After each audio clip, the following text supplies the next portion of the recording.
The forest was never meant to be a battlefield. But in the days before the Great Winter, it became one.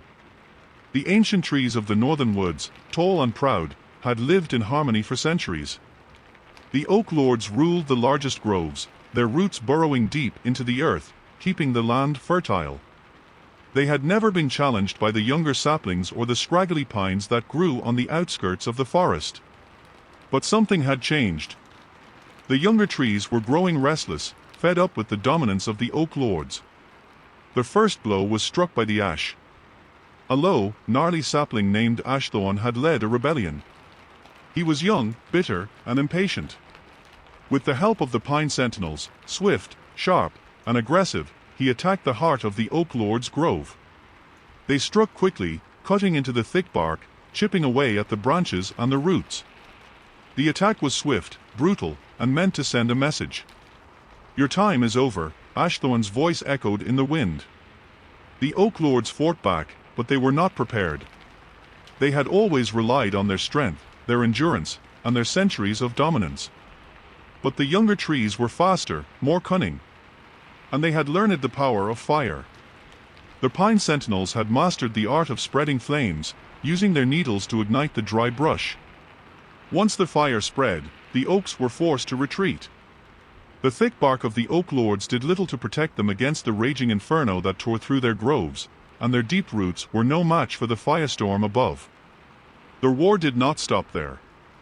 The forest split into factions, each tree group picking sides.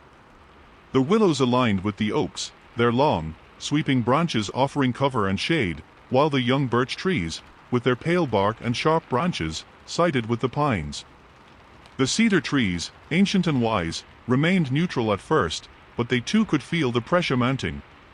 By the time the Great Winter arrived, the forest was a war zone. The once serene canopy now looked like a scarred battlefield, trees stripped of their leaves, blackened trunks standing like broken monuments to the carnage below. The ground was littered with broken branches, torn roots, and the remnants of fallen soldiers. The air was thick with the scent of burning wood, a constant reminder of the conflict. Ashthorn stood on a hill, surveying the wreckage of the oak grove. His bark had darkened from the fire, his branches twisted in strange shapes. The once proud trees of the oak lords were no longer towering guardians, but broken husks. The victory had been hard won, but Ashthorn knew the cost. There would be no more peace in the forest, no more calm winters where the trees stood tall and unbothered by the conflicts of younger generations. The war had reshaped the land, carving deep scars that would never heal. Ashthorn turned, his eyes settling on the horizon. The winds were shifting, and he knew there would be no rest for the weary. The forest was still divided, and the peace that once reigned was now nothing more than a distant memory.